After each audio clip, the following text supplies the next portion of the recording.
Hello everyone, welcome to Grammarly hacks by Kavita. आज के lecture में हम डिस्कस करेंगे practice set based on verbs. आप वर्ब्स कह लो, आप टेंसेस कह लो, साथ ही में ये दोनों इंटरलिंक्ड है। अब ये इंटरलिंक कैसे होते हैं? देखो, हमें वर्ब क्या बताते हैं? काम का होना, कार्य, है ना। किसी काम का होना, एक्शन जिसको इंग्लिश में बोलते हो आप, उसको आप कहते हो वर्ब। वही एक्शन, ये एक्शन किस टाइम पे हुआ है, दैट टाइम ऑफ एक्शन, किस समय पे कोई काम हो रहा है, उस समय को आप टेंस कहते हो। और यही टेंस को आपने डिवाइड किया होता है किस तीन कैटेगरीज में, प्रेजेंट बोल लो, पास्ट बोल लो और फ्यूचर बोल लो, ठीक है ना। और इन्हीं तीन कैटेगरीज के अंदर भी सब कैटेगरीज हैं, हर के आपके पास फोर सब कैटेगरीज हैं। In it means you have total 12 tenses और आपको उनका स्ट्रक्चर अच्छे से पता होना चाहिए, तभी जाके आप टेंस के क्वेश्चन एग्जाम में इजीली निकाल सकते हो। अब पहला क्वेश्चन लिखा हुआ है आपके सामने, neither of the boys dash able to win the race. देखो, नाइदर लिखा हुआ है, इसको नाइदर प्रोनाउंस करते हैं, कुछ लोग नीदर प्रोनाउंस करते हैं इसको, ठीक है ना। नीदर के बाद ऑफ दिया हो या ईदर के बाद ऑफ दिया हो, ठीक है ना, ध्यान रखना है आपने। नीदर ईदर के बाद अगर ऑफ दिया हो तो इनके बाद देखना है आपको नाउन प्लूरल होना चाहिए। कैसा? प्लूरल। जैसे कि बॉय नहीं है, यहाँ पे बॉयज ये रखा हुआ है। जब भी ऐसा केस मिलेगा तो वर्ब जो होगी ऑलवेज सिंगुलर होनी चाहिए। कैसी? सिंगुलर। तो यहाँ पे क्या आएगा? Neither of the boys is able, or नहीं आएगा, क्योंकि हम क्या गलती करते हैं, हम इस बॉयज को देखते हैं, हमें लगता है कि प्लूरल है, ज़्यादा है, तो हम इसके लिए हम यहाँ पे आर लगा देते हैं, जो कि हम गलत कराते हैं, ठीक है। तो यहाँ पे जो इज है वो आपका राइट ऑप्शन बन जाएगा, फोर्थ वन।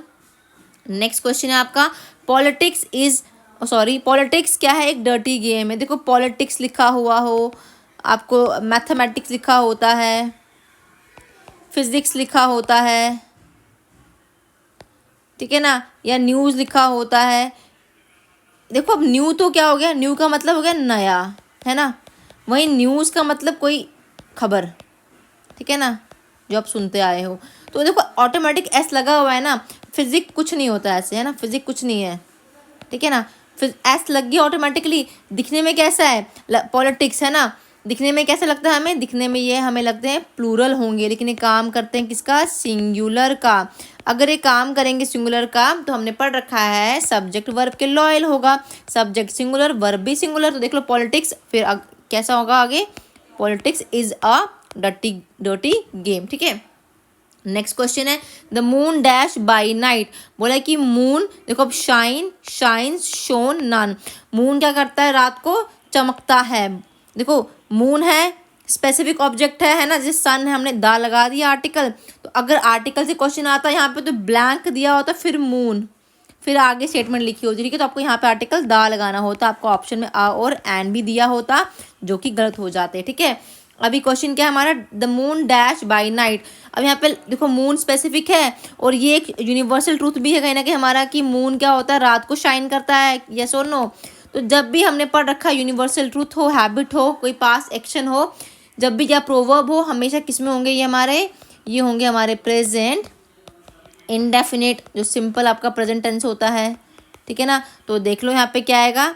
ऑटोमेटिकली शाइन्स हो जाएगा, the moon shines by night, ठीक है ना। नेक्स्ट है, they dash my friends in the park yesterday. अब देखो, यस्टरडे बता रहा है कि ये पास्ट की बात चल रही है। यस्टरडे होता, एगो होता तो चलता, पता पास्ट है, तो कौन सा टेंस है हमारा? पास्ट इंडेफिनिट ही आएगा। उन्होंने देखा था कल मेरे फ्रेंड को, है ना, देखा था ना, तो सी का क्या होगा? सॉ हो जाएगा। देखो, ये सी क्या है? वर्ब का फर्स्ट फॉर्म है, सॉ क्या है? सेकेंड फॉर्म है, और इसका थर्ड फॉर्म क्या होता है? सीन होता है। हैव सीन थोड़ी होता है, सीन होता है, तो वर्ब का थर्ड फॉर्म। लेकिन बोला उन्होंने कल देखा था, तो कल है पास्ट में, तो यहाँ पर भी क्या होगा? सी का सॉ हो जाएगा। तो जो आपका सेकेंड ऑप्शन है वो सही है। नेक्स्ट क्वेश्चन है, Mr and Mrs Ram dash in the garden. दो लोग हैं, मिस्टर और मिसेज राम है, दोनों ज्वाइन किससे? एंड से ज्वाइन है।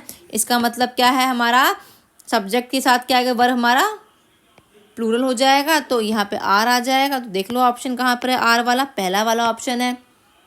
नेक्स्ट क्वेश्चन है, I shall telephone you when he dash back. मैं तुम्हें टेलीफोन करूँगा या करूँगी कब? जब वो वापस आएगा। देखो आई शैल लिखा है ना टेलीफोन, मतलब शैल विल शैल हम यूज़ करते हैं फ्यूचर में, ये तो ये बात तो फ्यूचर की बोली हुई, लेकिन व्हेन क्या हमारा कंजक्शन है ना, ये लिंक कर रहा है किसको, आई शैल टेलीफोन यू को, ये व्हेन लिंक कर रहा है किससे, ही डैश बैक से, तो ही कम्स ही आएगा यहाँ पे, क्योंकि ये क्या बन गया हमारा, ये हमारा किस में होगा, प्रेजेंट इंडेफिनिट में होना चाहिए, तब जाके ही होगा प्रॉपर, है ना। देखो व्हेन से लिंक कर रहा है, तो व्हेन से पहला वाला पार्ट किस में होना चाहिए, हमारा फ्यूचर में, और बाद वाला किस में होना चाहिए, प्रेजेंट इंडेफिनिट में, तो यहाँ पे जो आंसर होना चाहिए व्हेन ही कम्स वाला, ठीक है। नेक्स्ट क्वेश्चन है आपका, he sleeps dash while he was doing. अब यहाँ पे आपको ऑप्शन दे रखे, he fall, he fail, he has fallen and none. वो सो गया था, सेंस तो सो गया का था क्या यार ना, क्यों, क्योंकि ही वॉज डूइंग है ना, वाइल ही वॉज डूइंग। अब ही वॉज डूइंग नहीं होगा basically, while he was doing his work हो सकता है, या ही वॉज ड्राइविंग कर लो, जब वो ड्राइव कर रहा था तो वो सो गया था, तो ये अगर पास्ट में चल रहा है तो ये वाला पास्ट में होना चाहिए था, तो यहाँ पे ही फॉल का फेल हो जाएगा, ही फेल, तो आपका बी पार्ट हो जाएगा आंसर, ठीक है। आपने भी क्या करना होता है एग्जाम में, टेंस का सीक्वेंस देखना होता है, ठीक है ना, सीक्वेंस को देखना है कि पहला पार्ट किस में है और फिर सेकंड पार्ट किस में है। अगर पहला पार्ट पास्ट में, तो आपकी कोशिश कि आपको बाद में वाला पार्ट भी पास्ट में ही देखना होता है, ठीक है ना। और जहाँ पे कुछ रूल सेटअप होते हैं वहाँ मैं आपको साथ साथ में बताती जाती हूँ। नेक्स्ट क्वेश्चन है, ही dash here for the last 5 year. देखो पिछले 5 सालों से, मतलब ये पास्ट की बात है, और ये फॉर लगा है, ये फॉर हमें टाइम बताता है, ये आपने पढ़ रखा है, टेंस कौन सा होगा, प्रेजेंट परफेक्ट कॉन्टिन्यूस, यही होना चाहिए ना, क्यों, क्योंकि फॉर प्लस आगे देखा है पास्ट की बात, तो ही हैज़ बीन, देखो he has been working. Present perfect continuous में क्या लगाते हो, सब्जेक्ट, सब्जेक्ट के बाद हैज़ या हैव, यही लगता है कंस्ट्रक्शन में आपके स्ट्रक्चर में, देन बीन और मेन वर्ब का आईएनजी लगता है, उसके बाद सिंस या फॉर में से कुछ लग जाता है, तो यहाँ हमने फॉर लगा दिया है कि वो वर्क कर रहा है इस कंपनी में कितने सालों से, लास्ट 5 ईयर ड्यूरेशन दे रखा हुआ है, इसलिए फॉर लगा हुआ है, ठीक है। तो यहाँ पे थर्ड वाला पार्ट हो गया आपका। नेक्स्ट क्वेश्चन है, he thanked me for what I dash.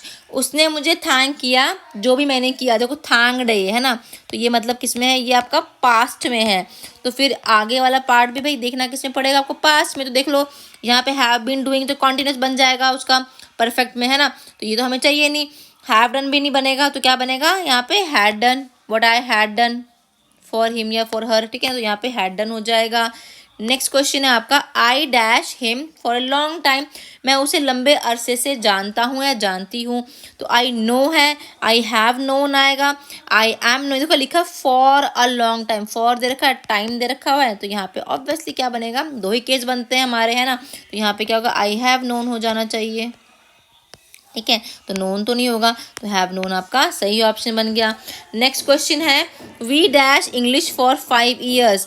For दे रखा है, अगेन टाइम की दे रखी है बात, और कहा है 5 साल से, तो ही वी हैव बिन स्टडिंग ही होगा यहाँ पे, मैंने अभी पीछे करवाया आपको ये वाला केस, तो क्या बन जाएगा, we have been studying English for 5 years, ठीक है। नेक्स्ट क्वेश्चन है, if you dash at once comma you will arrive at 6 o'clock।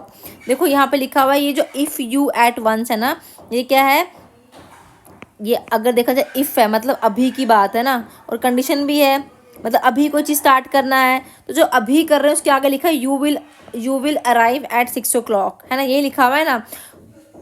अगर देखा जाए सेंटेंस को, तो जो पहला पार्ट है आपका वो किस में होगा, इफ़ यू, हम लिखें इसको अगर हम, इफ़ यू स्टार्ट, तुमने अभी स्टार्ट किया एट वंस, तो तुम क्या होगा, उसके बाद you will arrive bye 6 o'clock, तो तुम पहुंच जाओगे, तो अगला पार्ट देखो यू विल है ना, तो ये फ्यूचर में ही है, तो ये फ्यूचर का क्या आपका इंडेफिनिट ही किया हुआ है, ठीक है ना, तो इस हिसाब से आपका सेंटेंस सही हो गया, ठीक है। ध्यान रखना क्या, कि अगर ये अभी स्टार्ट करना है, ये प्रेजेंट की बात, सपोज की बात, देखो इफ़ दिया हो या सपोज दिया हो, यह कंडीशन की फॉर्म में दिया ना कि काश ऐसा होता है ना, इफ़ है, तो इसमें पहला पार्ट किस में होना चाहिए आपका, प्रेजेंट इंडेफिनेट में होना चाहिए, और दूसरा पार्ट किस में होना चाहिए, फ्यूचर इंडेफिनेट में होना चाहिए, ठीक है। नेक्स्ट है, ही डैश आउट 5 minutes एगो। देखो एगो है, अगेन ये किस में, पास्ट इंडेफिनेट, मैंने कहा है आपको, ठीक है, तो अगो मतलब गो का सेकंड फॉर्म क्या बनेगा, went, go went gone, verb का सेकंड फॉर्म में देख लो कहाँ पर है, आपका जो सी पार्ट है यहाँ पे आपका आंसर बन गया। नेक्स्ट क्वेश्चन है, by this time next year. देखो इस समय अगले साल बोला है, नेक्स्ट ईयर, जो भी आने वाला है, गीता डैश यूनिवर्सिटी, गीता को अपनी यूनिवर्सिटी की डिग्री मिल जाएगी। तो फ्यूचर में होना, तो फ्यूचर में विल तो लगता ही है ना, देख लो विल टेक तो नहीं आएगा ना, उसको मिल जाएगी तो विल हैव टेकन, ठीक है ना। तो यहाँ पे जो हो गया आपका सी पार्ट बन गया ऑप्शन में। No sooner did she dash me that she try to run away, देखो नो सूनर पहले दिया है, मतलब इन्वर्जन देखना है आपको। यस, इन्वर्जन हो रहा है, पहले वर्ब है फिर सब्जेक्ट है। अब शी के बाद क्या आएगा, नो सूनर, देखो डिड है, आपको हमेशा ध्यान रखना है जहाँ डिड हो ना, डिड के बाद सब्जेक्ट है, उसके बाद हमेशा वर्ब की फर्स्ट फॉर्म, इसको याद रखो, यहाँ से क्वेश्चन बन जाते हैं एग्जाम में। देख लो वर्ब की फर्स्ट फॉर्म क्या आएगी, वॉच आएगी, हैड वॉच या वॉच्ड, ये सेकंड फॉर्म है, ये भी नहीं आएगा तो वॉच ही आएगा ना आपका। तो no sooner did she watch me she had try to run away. Next question है 2 years have passed since he dash year, 2 साल बीत गए हैं ना, 2 साल बीत गए हैं, सिंस लगा हुआ है, सिंस के बाद क्या आना चाहिए, पास्ट इंडेफिनिट, यही केस बनता है ना। क्यों, क्योंकि पहले क्या, पहले लिखा है देखो हैव प्लस पास्ट है ना, तो ये किस में लिखा है, प्रेजेंट परफेक्ट में है। सिंस के पहले प्रेजेंट परफेक्ट है तो बाद में क्या बनना चाहिए, सिंपल पास्ट इंडेफिनिट, तो कम केम, तो यहाँ पे सेकेंड फॉर्म आ जाएगी केम। आई होप समझ आ रहा होगा। तो यहाँ पे ये क्या हो गया आपका, केम हो गया। नेक्स्ट है the mechanic dash the vehicle since this morning, अब बोला है मैकेनिक ने व्हीकल को कुछ लिखा है, रिपेयर किया है, रिपेयरिंग किया है, हैज़ बीन रिपेयरिंग, देखो सिंस लगा है, दिस मॉर्निंग किया हुआ है, सिंस है तो उससे पहले का टेंस क्या होगा, हैज़ बीन रिपेयरिंग होगा। ये मैंने आपको भी पढ़ाया पीछे, प्रेजेंट परफेक्ट कॉन्टिन्यूस टेंस हो जाएगा। ऐसे इस वाले क्वेश्चन ना बड़े आते हैं सिंस फॉर वाले, तो ध्यान रखना एग्जाम में।